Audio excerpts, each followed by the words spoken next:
On that note, we welcome Sadhguru on stage, please.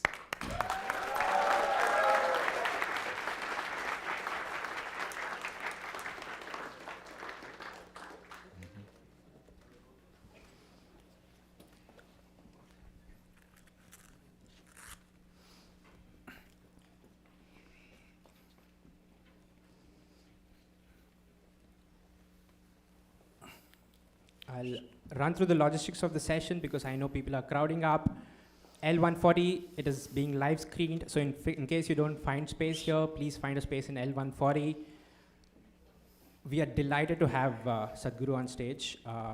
We have been planning for this for about 6 months, and to see him on stage is an exciting thing for all of us here at the organizing team. I had planned a long introduction to Sadhguru, and then I realized he needs no introduction.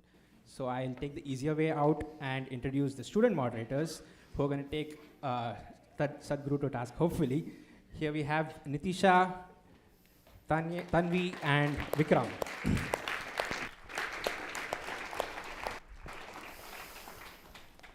Nitisha and Vikram from the Harvard Kennedy School and Tanvi from the Harvard Business School. They're prepped up, all set, and here we go.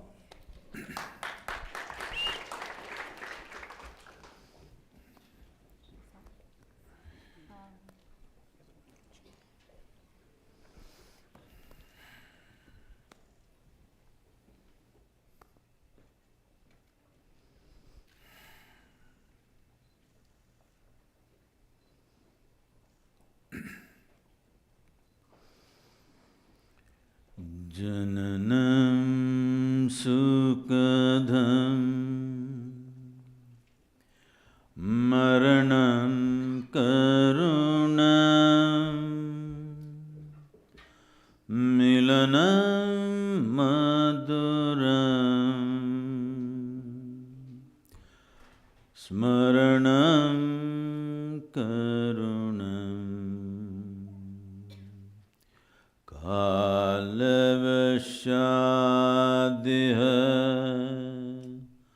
Sakalam Karunam Samayadipate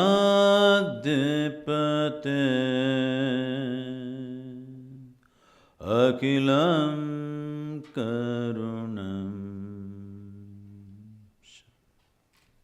Namaskaram, good morning to everyone. I said good morning. Please. Sadhguru, we'll start with some questions on the internal contradictions that exist within us, so more on the philosophical side, and then we'll move to the world or politics side of the questions. So our first question is that in the Bhagavad Gita, Lord Krishna advises us to keep putting in effort without being attached to the results. But I find it incredibly hard to keep working and not obsess over the results. And I would love to know how we can better practice putting in effort while being detached to the results. Well,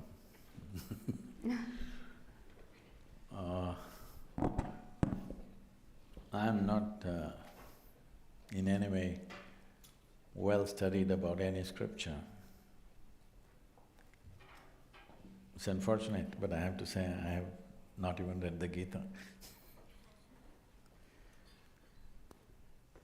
But we know the life of Krishna, that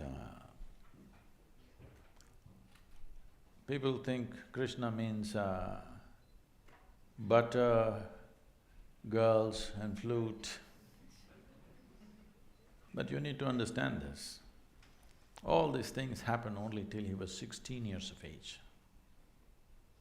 Till you're 16 years of age, well, some butter, some flute, how many girls till 16? I'm asking, practically. So after 16, he lived an extremely committed life. His commitment was to marry the political process of the day with the spiritual process. Because he saw, unless those who wield power are essentially in their experience have a larger sense of life and an inclusive sense of identity, not my family, my children, my husband, my wife, this stuff, you have a larger sense of identity, only then you must wield power. Otherwise, it will lead to corruption. People say, power is corruption. Power is not corruption. Limited identity is corruption. They believe they're doing the right things and they're doing the horrible things all the time because their identity is so small. So he was trying to change this. This was his whole life's mission. And always working for results. Hello? A man who's working with such intensity and commitment is not working for not producing results. Obviously, he's working for results. The problem is, you heard what Krishna said through the words of a king's servant. Nobody else told you. He only spoke to Arjuna. Arjuna never spoke. He lived for 36 years after that incident, but he never uttered one word what Krishna told him. Have you heard anywhere? He ruled as a king, but never once he said, Krishna told me this on the battlefield, not once. So everything that you have heard is only from Sanjaya, who was a king's servant. You must understand the quality of a king's servant, he's very reliable. See,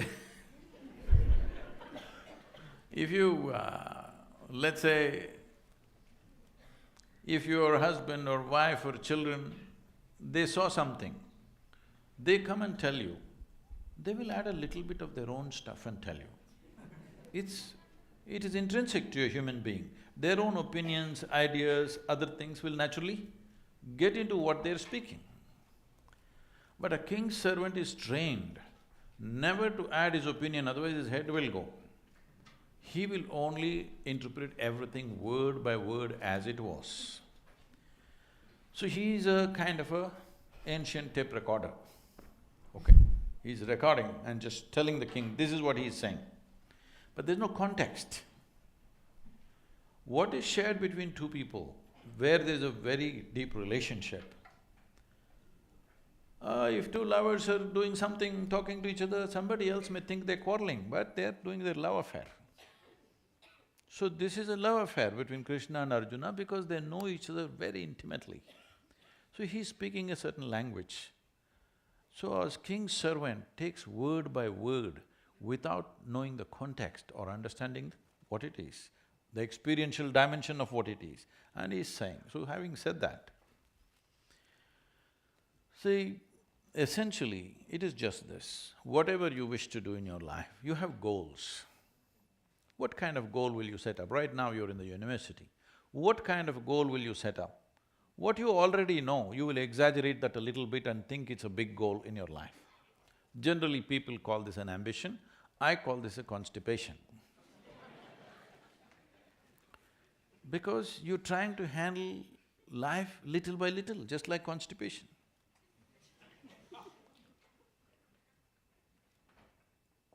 If you have a goal, your goal cannot be something absolutely new, it is only an exaggeration of what you already know, yes or no? Can you think of a goal that you simply don't know? How is it even possible? So, what he is saying is, don't… there is a direction we have taken, but you have to be dedicated to the process, otherwise goal will just be hallucination. If you do one thing right now, just don't take this one breath, take the other breaths, let me see. That's all he's saying. He's saying without taking this step properly, you hallucinate about the goal, what is the point? In yoga we say this very simply. We say if you have one eye on the goal, you have only one eye to find your way, it's inefficient, that's all. So he is just talking about in a battle, if you're inefficient, it is not that you won't get your increment or promotion, you just get dead. Hello? In a battle, if you're inefficient, you think you will just lose your marks or something? A grade you will lose, is that what it is? No, you will be buried that evening. So he's telling him, because Arjuna is talking about how to kill all these people and me become a king, he says, you idiot, you've not become a king yet. You need to shoot this guy in front of you now, properly. Otherwise, you… not the king, you will be buried today evening. That's all he's trying to tell him. Is it wrong? So, every year in the month of November, we have a business event. So, 200 CEOs were there last year also, this November it's coming again. And they just look at how seamlessly Isha Foundation functions. Variety of activity, all volunteers. Volunteers means what? Nobody's trained for the job. They are super dedicated, but they're not trained for the job. And you can't fire them because they're volunteers. If you hired them, you can fire them. They're volunteers, how to fire them, you can't. So they looked at this and said, Sadhguru, we pick up the best from IITs and IIMs and all this stuff. But you're just doing with volunteers and your organization functions better than our companies, how is it? I said, see, all of you are dedicated to the goal. Here, I have continuously instilled in people that you're absolutely devoted to the process. Now what you're doing? You do this well, most of them don't even know where I'm taking them, all right? They're working for a certain project, they don't know what is the goal. I have something else, if I tell them right now, they'll freak. Because my goals are so far, they will give up. So, right now, we have instilled this in them, you just absolutely involved in the process. Know the joy of involvement, first of all. Without absolute devotion to what you're doing right now, you will not do anything significant in your life. Whether it's art, music, spirituality, politics, business, take anything. Without being devoted to the process that you're doing right now, you think you will do anything significant? That's all he's saying. It is all the scholars' interpretations and interpretations they are doing, messing up Krishna.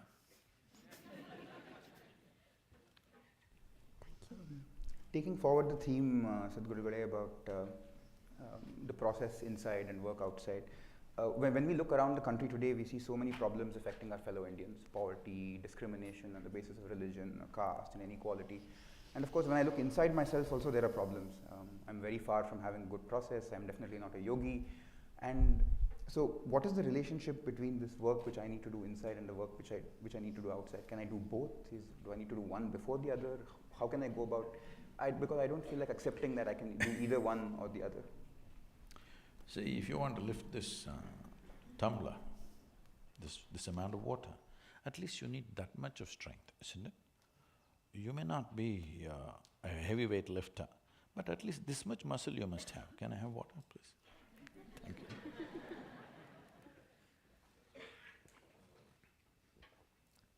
If you don't have this muscle, even taking up this cup won't happen, isn't it? So tell me, preparing to do something, the preparation should be before or after? A whole lot of people think their spiritual process, they will start after they're 70 years of age, when they're no good for anything.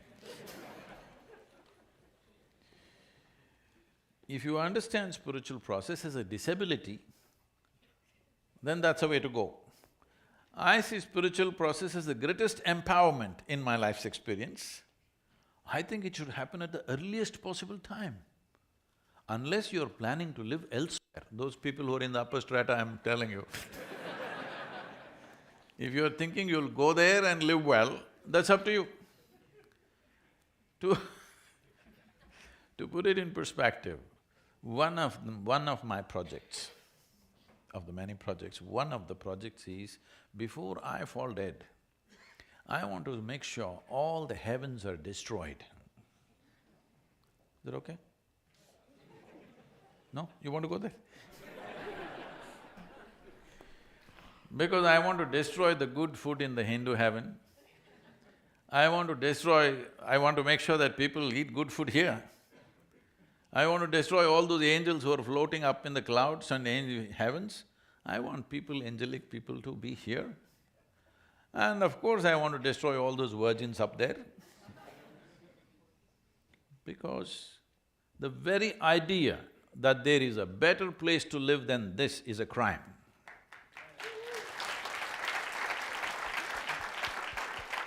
You want to make a hell out of this and go somewhere? So, this is the fundamental issue. The issue is just this, if you want to do something, what can you do? You can only do what you are. Can you do something more? Can you? You can stretch yourself, but still only what you are, isn't it? So is it not important that first you enhance what you are? If you enhance this, activity will naturally happen. Right now, this is one complaint I'm seeing, and I'm seeing even in the universities people are going like this. We didn't walk like this when I barely went, but the little I went, we were… I'm seeing people are walking like this. It looks like they're practicing their last posture. See, the problems of life have not yet hit you, okay? When you're in the university, they have not yet hit you. It's a very protected atmosphere. All you have to do is read some dumb textbook and write something. I'm not trying to belittle the study, but I'm saying the real problems of life have not yet hit you, right? The true challenges have not come yet. Here only if you're overwhelmed by this, how the hell will you live in the world, I'm asking? How will you take up any big issue? I'm saying, if you are an issue by yourself, obviously you will not take up any big issue and try to bring solutions, isn't it? First and foremost thing you must do is, in your life, you are not the issue, never. I am not the problem in my life. There are problems and problems. How many we can solve, we will see. All of them will never be solved. But how many can we clear in our life is a big question. But if you yourself are a problem, you yourself being problem means, see, I'm just meeting people every day, 50, 60 years of age, still they've not figured how to handle their thought and emotion. When are you going to get it? I'm asking. See, these are very fantastic faculties that only human being has, right? No other creature can think like us, no other creature can emote like us. They're very limited stuff. Here it is so evolved, now you're suffering that immensely. If you don't learn how to handle your thought and emotion, you're already 30, 40, 50 years of age, when are you going to learn? Now, what is your lifespan? 1,000,000 years, is it? I didn't know. What is the lifespan in Harvard University? Is it not very important that by the time you're 12, 15 years of age, you know how to handle your thought and emotion? Otherwise, you're a bloody issue all the time. You don't need any outside issue. You just leave people alone by themselves. They are a big issue by themselves. When you're alone, if you're miserable, you're obviously in bad company, isn't it? Hello? So if you don't settle this, if you step out, well, you will go about blundering and messing around all the time. It looks like you're working for a solution, but when you are a problem, you'll only spread problems. It may look like a temporary solution. This is the reason why after 1,000 years we're still talking about the same problems. Obviously we've not solved it, isn't it? After 1,000 years, if human beings have the same problem, that's very stupid, isn't it so? Only the phones are getting smarter, you know.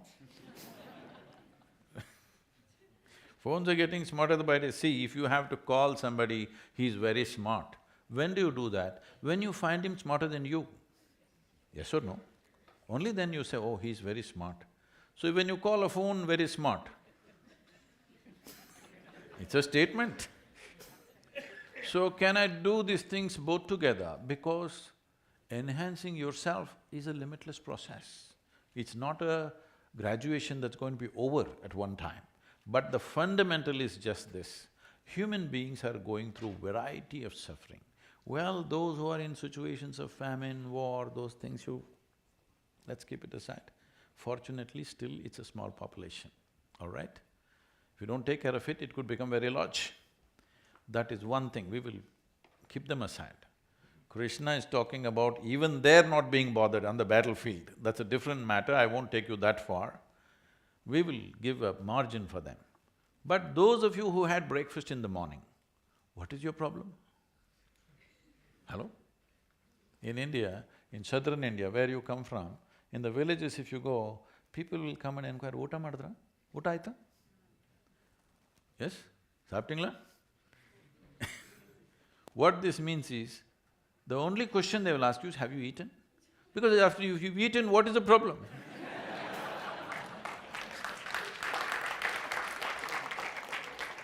No, for most human beings, if they have not eaten, there's only one problem, food.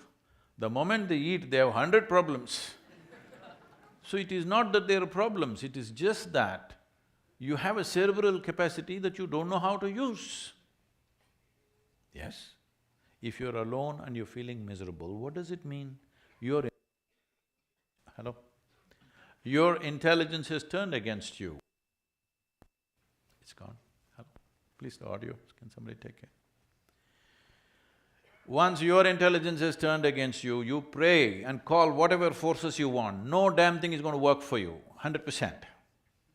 If your intelligence turns against you, you are a finished case, isn't it? Huh? All kinds of sufferings on a daily basis. What do you think they're suffering? When is the last time somebody poked you with a dagger? Never happened to you, isn't it?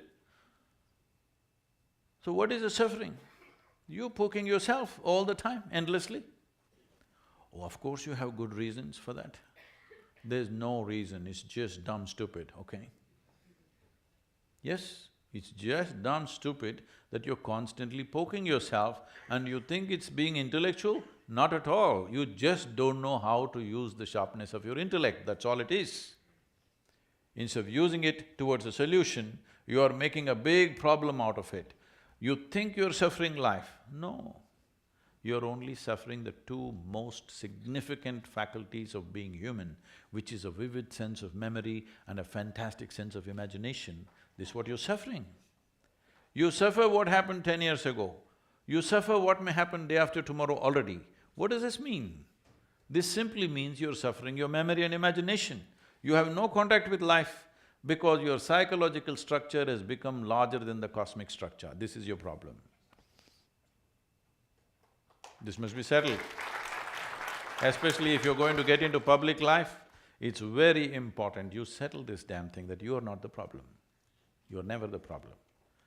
Outside problems, according to our capabilities, we'll do our best, that's all there is.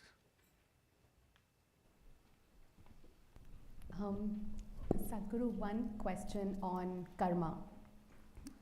She's So, can good karma cancel out bad karma? And What did you do today, I'm asking for humanity, not for myself. And is our life predestined or can we change it by karma? And what is good karma?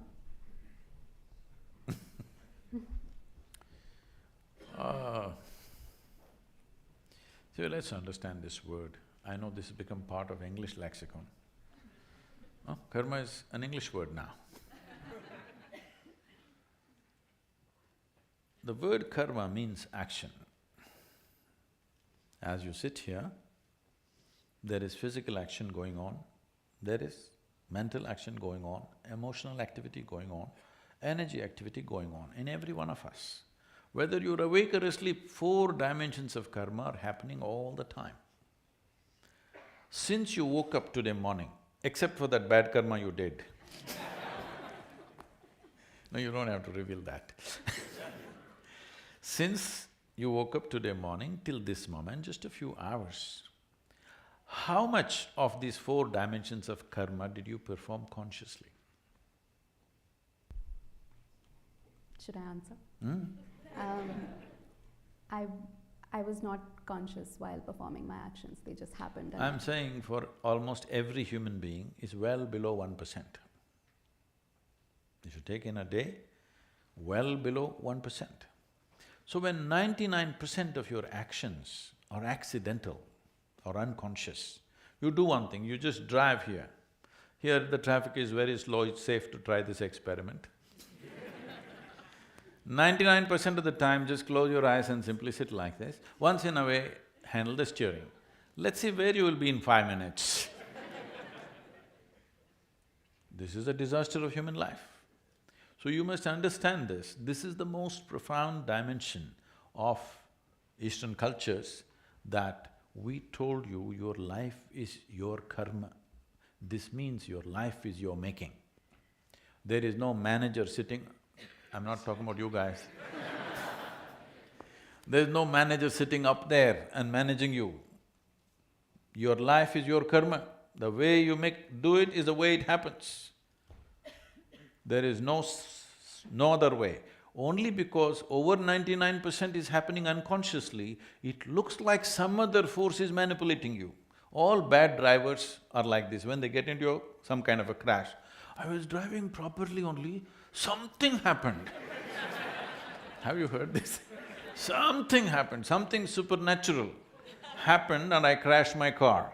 No, you're just a dumb driver. So the same thing goes for life. The same thing goes for life, that we constantly reminded you. Now in this generation, it's lost in probably maybe your mother or let's say your grandmother's generation. If they sit down, stood up, they said karma, prarabdha, mukti, moksha. These are proper day-to-day conversation, not spiritual conversation. Yes or no? Every day. It's time you bring it back, because karma means you're reminding yourself, everything that I'm doing and not doing is my fundamental responsibility. If you ask me, people have been asking, I have not articulated this till recently, but some people have been asking me, so I'm these days talking to them and I'm saying, what is the mission? They ask me. I say, the mission is just this, religion to responsibility. You think it is there, no, it's here. This is what karma means, that you understand you're the source of your life. Is there no other force working in the universe? Yes, it is. But even to harness this, harness that is your business, isn't it? Hello? Even to harness that is your business, otherwise what's the point? So karma means your life is your making.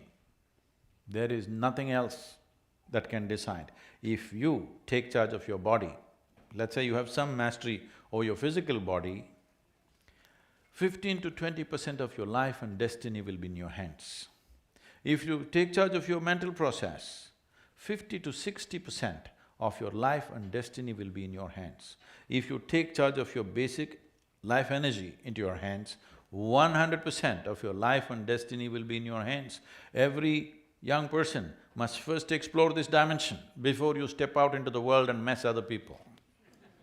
Yes, very important. But what is the fix for the morning's bad karma? You must understand, karma is not like reward and punishment system. It is just residual memory within yourself. Everything, every thought, every emotion, every action, every moment that you do, in some way is recorded into this. This memory creates a tendency for you, because so much memory is gathered, naturally, it's like software, you're writing unconscious software every moment. See, if you walk from here to here, I'm telling you, there are at least 25 different kinds of smells.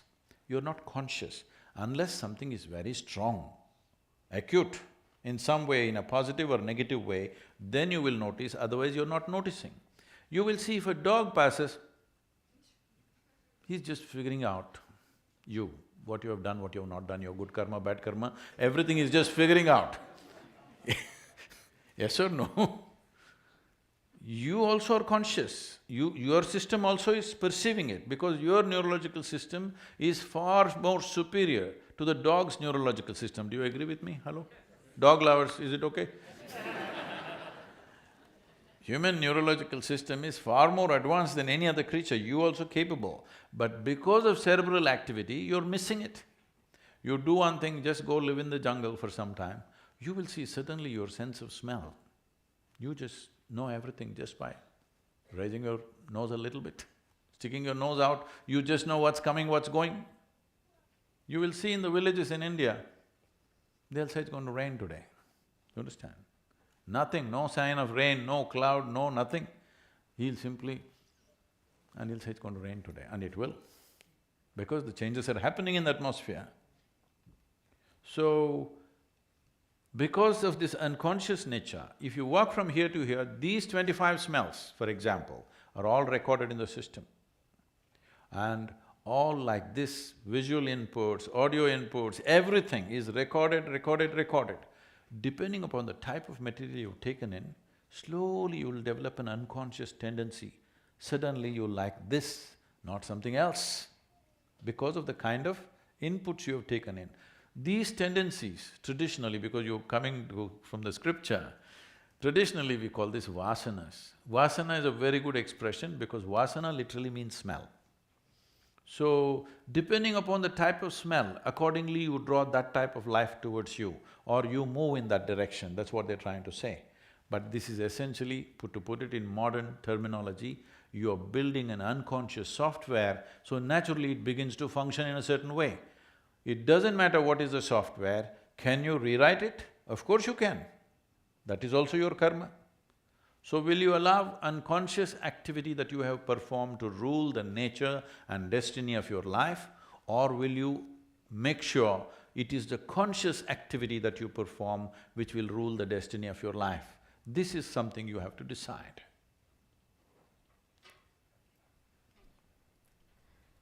Sadhguru.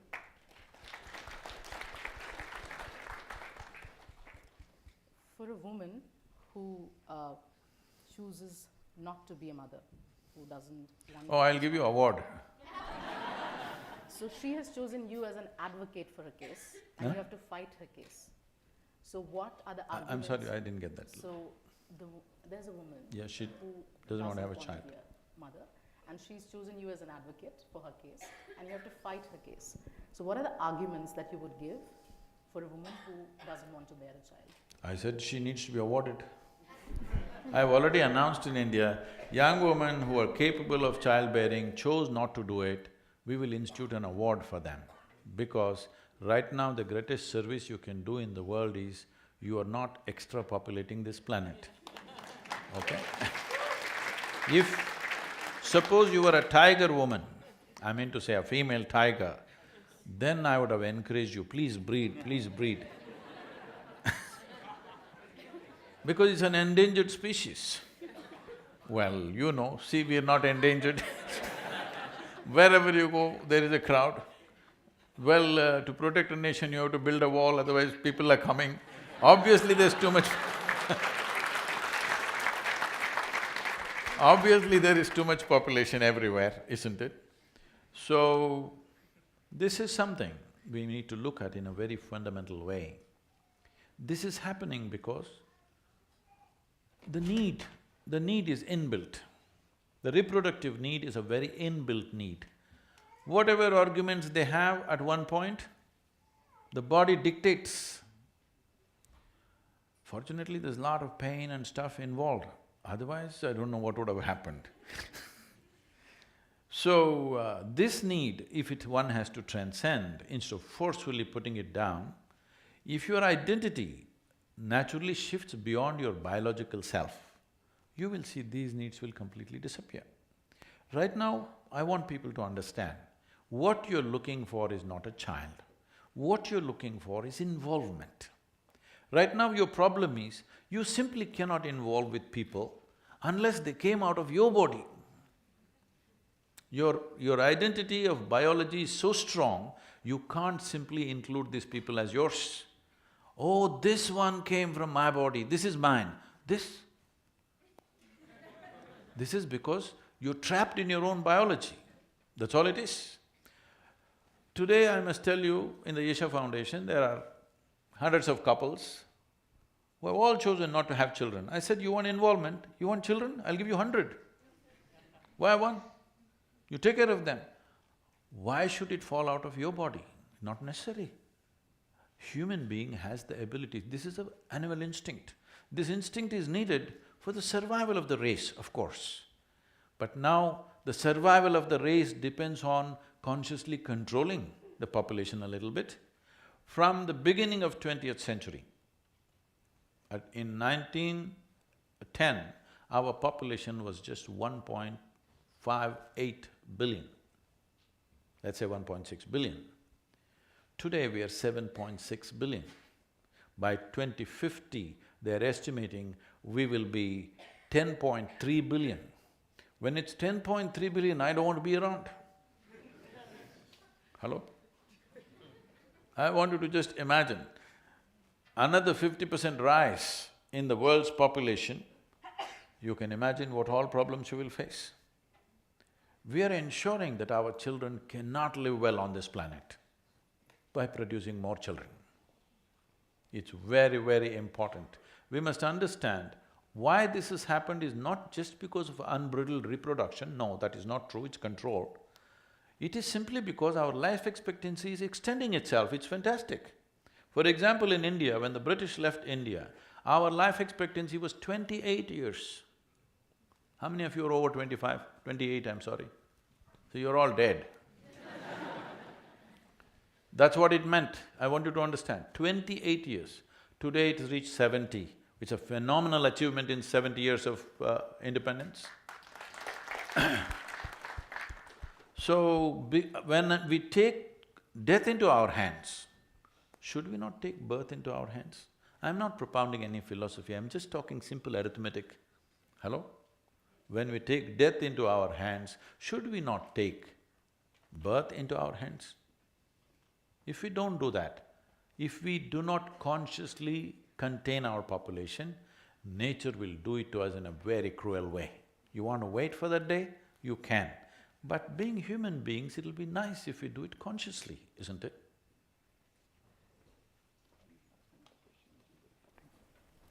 Should I go for it? I personally feel, Sadhguru, that there's this phenomenon of castration anxiety in India. I'm sorry? Castration anxiety, something related to male ego. We see that this male ego has… Where, in Harvard University? They've been castrated? It's kind of everywhere. It's kind of everywhere.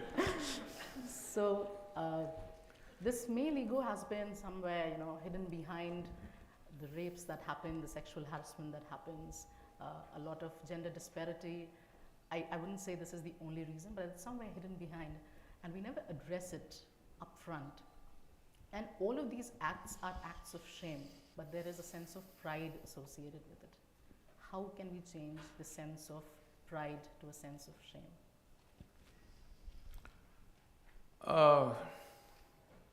See, in the question there is a contradiction. If there is a castration syndrome, there shouldn't be rapes. There are rapes means they are not been castrated, obviously, yes? So, we need to understand this. There are many aspects to rape. This is a dangerous subject to tread into because half the population could turn against you on the planet. And as you say, in the other half also they'll turn against you because nobody wants to look at it as it is. Everybody is trying to make this into a social cause. This is not a social cause. This is a very fundamental thing. Why is this happening? We need to look at it in a more fundamental way. One thing is you need to understand, human hormonal acuity is real. It is not manufactured in your laboratory. It is not manufactured in your mind. It is real, it's in the body. So when does it start? Starts 13, 14 years of age and picks up momentum. Probably it hits its peaks between 18, 25. But so life was structured in a certain way to address this issue. But today we got modern. What modern means is totally messed up in your head. You don't look at life as it is. You make up a unreal reality in your mind and you think that is what should happen. Now we have an education system where generally by the time you're competent enough to get into life, you're like 25. So today, maybe you have a lot of relationships going in the university, But that's not the case everywhere. So the peak hormonal activity, there is no outlet, all right? There's no any kind of outlet. Well, girls were getting married 15, 16 years of age, boys were getting married 17, 18, before 20. So it was addressed, even if it was not physically addressed, it was emotionally addressed. That by the time you're 12, they're telling you, see, this is going to be your wife, this is going to be your husband. Emotionally, it was addressed, so they did not look here and there. So now, can we go back to that system? Not at all, it's not possible to go back there. What is the new system? At least we must debate, isn't it? If you leave it loose like that, a fundamental force in human society is hormone. We are born here, I want you to understand this, you and me are sitting here because somebody got horny, all right? Hello? Oh, you're not supposed to say this, no, they fell in love with each other. Leave it, somebody got horny. All right. That is why you and me are here, so it can't be wrong. You and me are here because of that. Only thing is, how a human society can conduct this dimension in a graceful and aesthetically sensible way. That's all we're looking at, right? We're not talking about against sexuality, we're talking about how to conduct it in a graceful manner. To conduct it in a graceful manner, there must be addressing human issue as a human issue. This is not a social issue, this is not for sociologists to discuss, this is happening in the body. How do we make a conducive situation for people? This debate has to come. Simply putting it under the carpet and thinking something else and calling somebody a rapist, in the national media people are talking, we must castrate this boy, we must do this, what's happened to us? This is not the way. I'm not trying to approve rape, but I'm saying it is a genuine issue. It is not something somebody socially deviant is doing it. It is just that you're trying to suppress a basic energy within the human being, this will happen. Otherwise, will you put them on some sadhana where they will become like monks and be perfectly fine within themselves? You have not done anything like that in the society. There is no discipline of any kind. Everybody's, by the time 15, 16, they're consuming alcohol, where their judgment goes away. All right, you are encouraging alcohol, you are encouraging titillation, all kinds of titillation through the movies, pornography is like all over the place, and the guy is supposed to be like this. It's not going to work. 2 drops of alcohol, the guy loses his judgment and does stupid things. Is it right, wrong? That's not the way to look at it. Are we brave enough to address human issues as human issues and try to find solution? Is there an absolute solution? No. There's no absolute solution, but we can create a society where these things are minimal, right? There always is crime in every society, always has been. The question is how rampant. Isn't that the only question? Only a fool will think we'll create a society without crime. It doesn't happen like that. It is just that how minimal can we make it? Sorry, we'll have time for questions in just about 5 minutes, so They're still not done with me, One final question from us and then we'll open it up to the audience. I think we're also running out of time. So last question, Sadhguru. So in today's society, many influential people, judges or senior civil servants, armed forces officials, they don't express their personal political views in public because the thinking is that they hold a post which should be beyond any political party. Now, what do you think the role of spiritual leaders should be when you're thinking about politics? See, everybody as a citizen has a right to express their opinion if they wish. But people who hold positions in the government, they're not supposed to take political positions. In personal life they can, but in public life they cannot. I have imposed this upon myself. I need not, many people have not, but I have, that in public I don't take political sides. Because if I take a side, I may move of millions of votes in one direction, which I don't want to do. Why I'm saying this is, my concern is this, if one individual can move, let's say 1 million or 10 million or 100 million votes, this means we will go back to feudalism, not democracy. The idea of democracy and secret ballot is, that every person will think for himself or herself and cast the vote. You are not even supposed to influence your family, actually. I strictly maintain, my daughter asked me, whom should I vote? I said, you just acquaint yourself, what's happened in the last 5 years, do you see you want the same people or not? You make up your mind. Because if everybody does not think for themselves, right or wrong, it doesn't matter. If they don't think for themselves, then there is no democracy. I would say, I'm sorry, but I think in United States there's no democracy, it's feudalism. Because my father was a Republican, I'm a Republican, my grandfather was a Republican, I'm a Republican. The same thing goes for Democrats. How is it democracy? You're already fixed. I'm pushing for this in India. I know everybody, all political parties will be against me. I said, political party membership should be taken away. Political parties should not be able to enroll members because now you have 100 million members, these 100 million people are simply voting for you without looking at what you have done or what you're going to do. They should go. Every time, every 5 years, we must be willing to evaluate what's happened. Is it worthwhile giving them another chance or no? This evaluation should happen every election time. But right now it is fixed. Because I belong to this party, anyway I'm going to vote this party no matter what nonsense they do. This has to go, this is just feudalism, you've destroyed democracy. So as a part of that, I have taken a stand that I will never publicly give a call, this is the way to do. But at the same time, everywhere I go, people keep asking, what has happened in the last 5 years, is it worthwhile? I only tell them, see, this is what has happened, it's for you to decide whether this is worthwhile or not. You must decide. I will not tell you, this is great, you must vote for this party, because that will destroy the fundamental democratic fabric.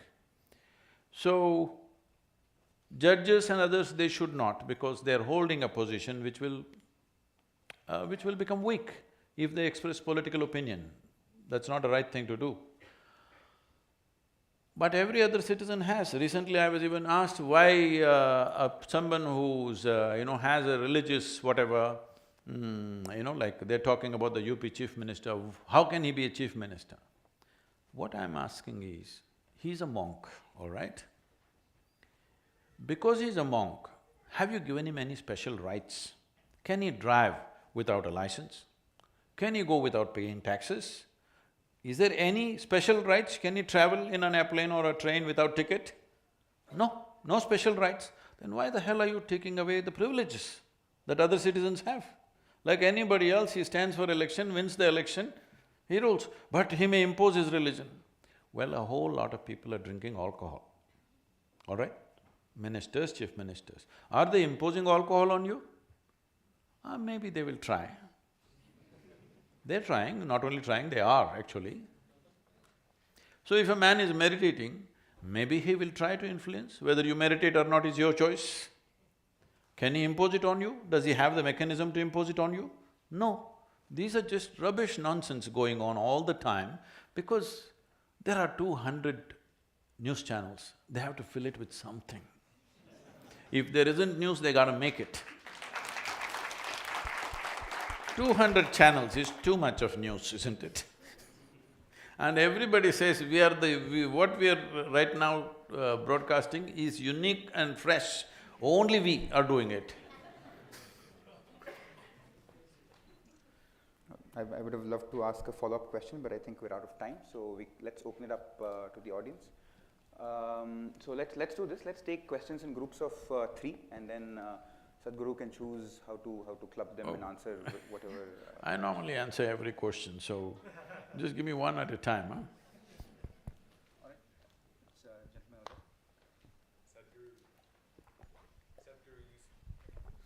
there.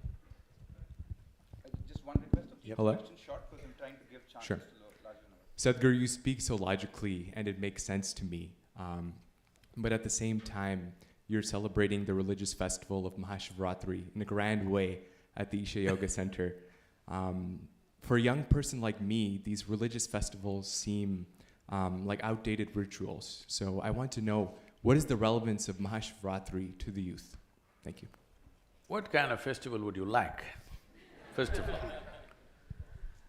Maybe only the Valentine's Day or something? That is also religious, it's Saint Valentine, all right?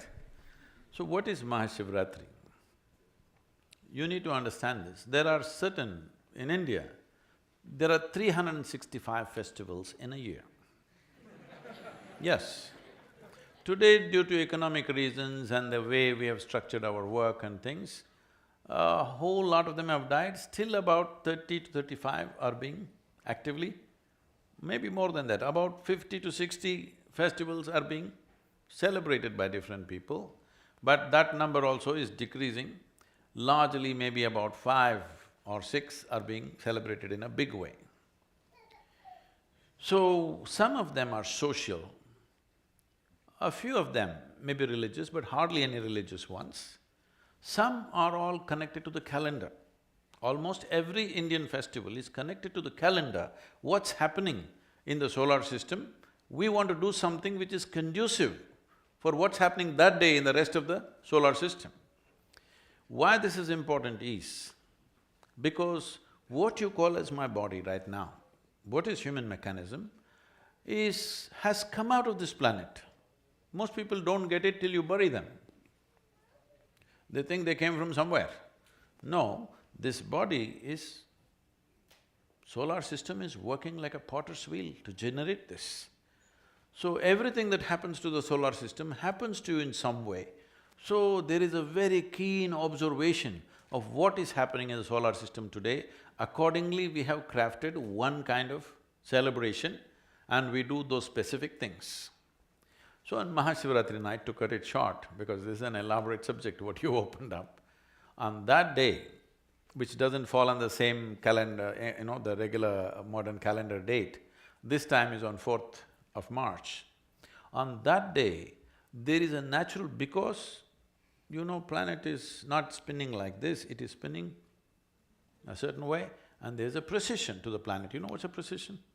Hello? No, not precision in terms of exactness, I'm talking about what is precision in terms of the planet. The planet's axis is not simply rotating like this, it is going like this. It is a wobble, there is a wobble to the planet always. Because of that wobble, it creates a certain kind of situation on the planet. So on that day, especially in the northern hemisphere or only in the northern hemisphere, there is a natural upsurge of energy. There's a natural upsurge, oh, all this energy I don't believe, you don't. Just go sit on the coast. If there is a full moon night, is the ocean rising? Hello? So on new moon day, full moon day, do you see that, oh, the very ocean is trying to rise? Well, over 2/3 of your body is water, what makes you think water inside the body won't rise? All the fluids in the body are also rising. So you will see these things are there everywhere. If you've ever been in a mental institution, no, you could have gone there just for… You will see on full moon days and new moon days, people take extra care because those who are psychologically disturbed become far more disturbed. People think moon causes madness, that's why lunar and loony and all this stuff. Moon does not cause madness, it just pulls everything up. If you're a little crazy, it makes you more crazy. You're a little loving, it makes you more loving. You're a little meditative, it makes you more meditative. Whatever is your quality gets enhanced because it's there's an upsurge in the system. This particular day, after the solstice happens in December, 22nd of December is the winter solstice. After that, the planetary precision is such that there is a natural upsurge on that particular night in a very big way. If on that night, if you lie down, this means when the energies are trying to move like this, you're kind of obstructing it. It is not only that you lose the benefit, you could also harm yourself in a very sensitive way. All these things matter to you only when you want to be a full-fledged human being. When I say a full-fledged human being, you want every faculty that can be opened up in the human being, you want it to be opened. Not if you are that kind, by evening you're drunk and sleeping, what is there also you want to kill it, that's up to you. But if you want to be a full-fledged human being, you want full scale, everything happening to you, You observe all these small changes that happen in the system and take care of that.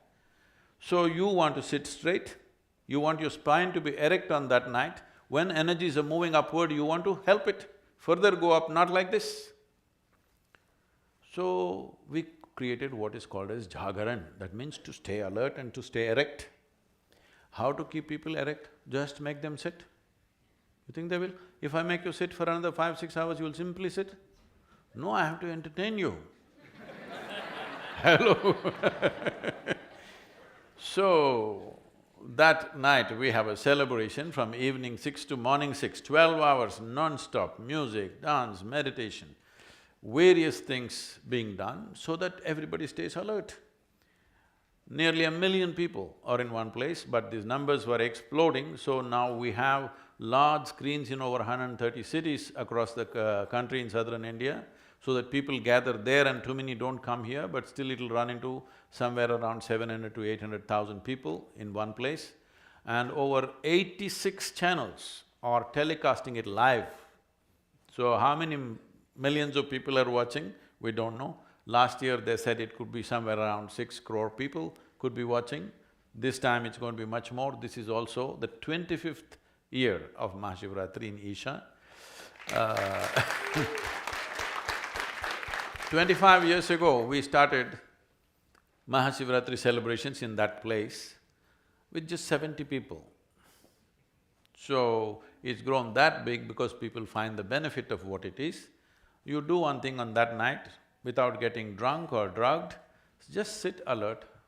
You don't like celebration, so you simply sit like this. It's up to you. So, you need to understand this. A human being needs celebration. If celebration has to happen in your life, you need some sense of playfulness, otherwise there's no celebration. Most people can celebrate only if you get them drunk.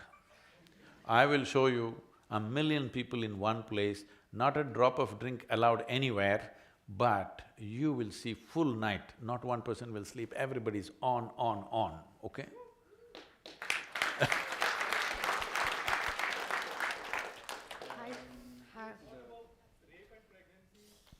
Sorry, go ahead. Please, wait for the microphone, please. Hello, please wait for the microphone. Could If someone everybody hand him goes off like that. Could someone hand him a microphone, please? So, I have a question for you, and Sorry, thank you so much. one moment, ma'am, one moment. Okay.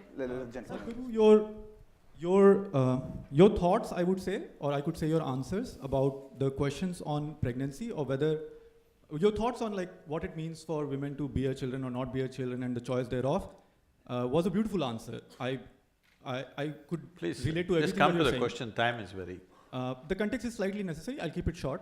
And your answer about rapes and increasing cases of rapes, or them being sort of a social crime, but also there's an association of pride, etc., that was a question. And both the answers in and of themselves were honest answers, but together… Hare, this is not a commentary, just come to the question. But together, is it possible that there was, in your two answers, perhaps unconscious bias or double standard? Because in the answer to pregnancy, you said, oh, it is just your primal instinct, your biological need for an identity to care about a certain person, you should grow beyond it. And in your answer about rape, you said, oh, humans have this I know what I have said, hormonal please. urge, and we are not… I know what there I is have no said, out- why don't you just ask the question? So the question I is, know what I have said.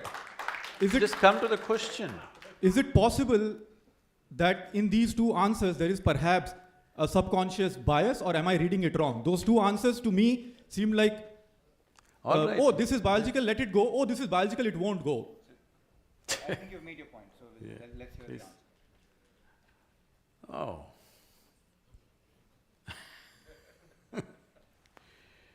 Let's understand this. The hormonal impact on human biology is such, it subjugates one's intellect, subjugates one's knowledge, subjugates social order and acts beyond that. Is that the way to create a society? No.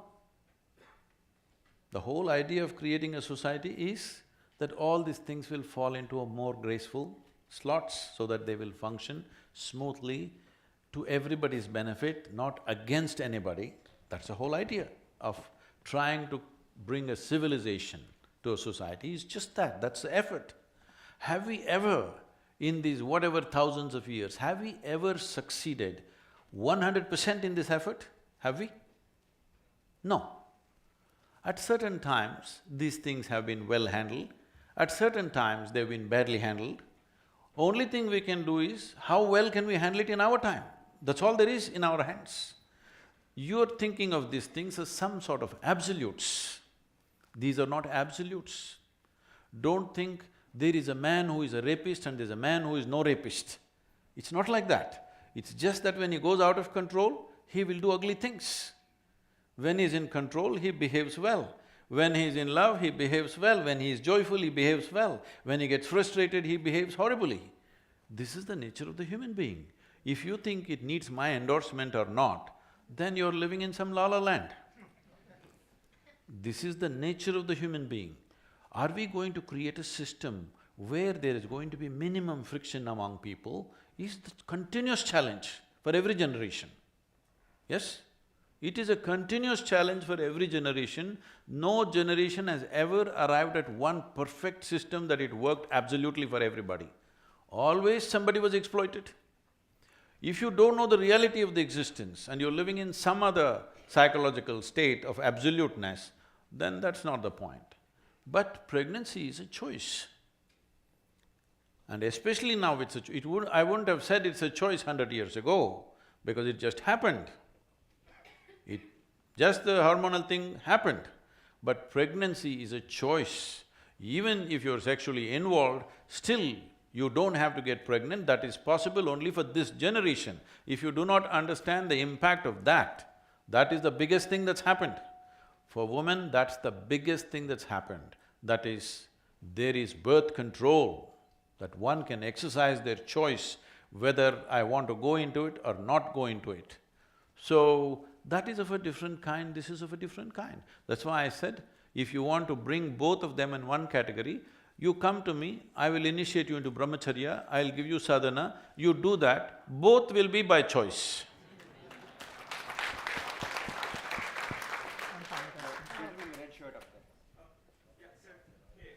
Thank you so much for coming here. I think a lot of us have learned a lot. And I just wanted to ask you about how we can contribute back to society and give back, because everyone keeps talking about contributing and contribution, but it's really hard for each person to come up, and just want to hear your thoughts on it. See, when I talk about giving back something to you, that means I have stolen something from you already. Please don't do that. If you don't do the first act, the second act will not be necessary. As a part of this, we have started this conversation in the business world. It's still picking up momentum, but not enough momentum. I am talking about structuring businesses in such a way that you understand, in any transaction, you're talking about sustainable business. Not only ecologically, the business also has to sustain as a business. If any relationship has to sustain, it must be beneficial for both the parties. Whether it's marketplace or marriage, I want you to understand, you're not, but whether it's marketplace or marriage, unless it benefits both the people, this transaction is not going to go for long, isn't it? So to build a business in such a way that always it's beneficial for both the parties, if you do, first I don't have to take it and then at the time of retirement I want to give it back. What is this? This is like the old, even the mafia and Robin Hoods who steal from other people also give it to people because otherwise they cannot survive. So first don't take it and then try to give it back. Why? Why can't our life process itself is useful to everything that we do? Why can't businesses be built in such a way that it's naturally beneficial to everybody? And if you make this happen, if you structure… Today a lot of impact businesses are coming which are all thinking on these terms. It is still not large enough as it should be, but it's beginning to happen. As a part of this, right now one of the biggest problems we need to address in the world in the next few years is going to be migration.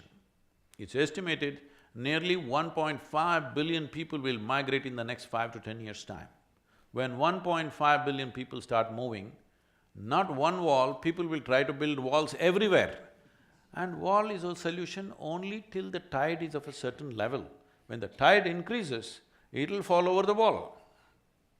It will. I'm not just talking about one country, I'm saying everywhere. So what is the solution for this?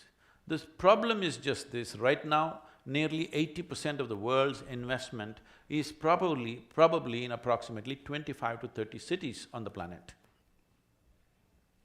This needs to spread. If investment has to spread, who will risk spreading their investment to a place which is harder to do business? You have to create a fund which will allow a little more easy money. If you want easy money, you must invest it in impoverished societies. So we are looking at this in a big way, trying to work with the United Nations and the large businesses and to set up a trust where businesses will be given soft loans for long gestation period, 12, 15 years, so that you have time to go there, train the people, create talent and create a business and create livelihood there so that people don't have to go away. What kind of business? Well, businesses can decide what kind depending on the terrain, people, the nature of everything else that is their ecosystem. But if we don't do this now, that if we don't spread the world's investment into various areas, you will see when one segment of population is living with so much comfort and well-being, another segment has nothing, you cannot control it. All these years you controlled it because there was no transportation, you understand? Now everybody has transportation. One way or the other they will come in. One way or the other they will come in. It doesn't matter what kind of barriers you put up, in the next 10 years' time, they will come anyway, unless you put investments in various places and create livelihoods.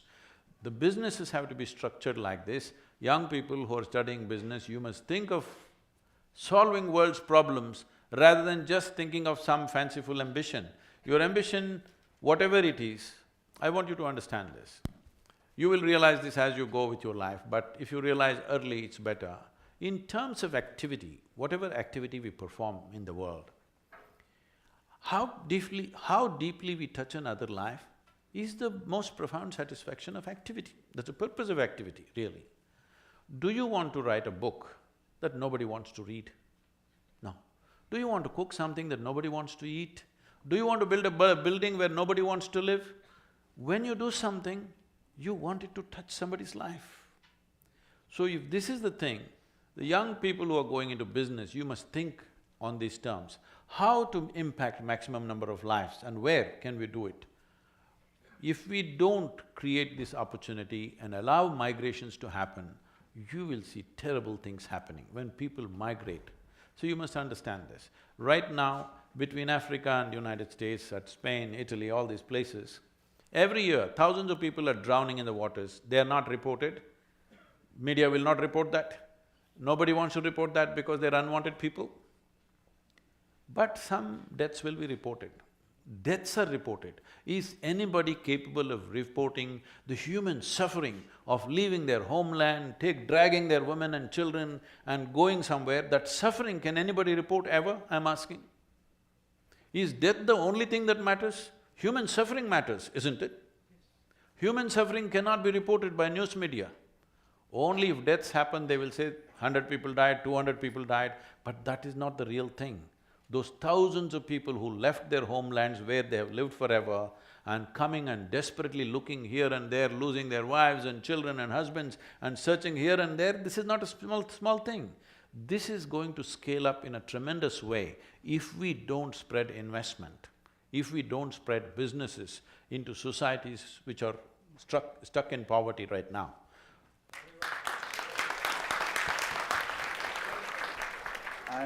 We are out of time, it's 12:30. So on behalf of everybody, let me thank Sadhguru very much. Thank you so much.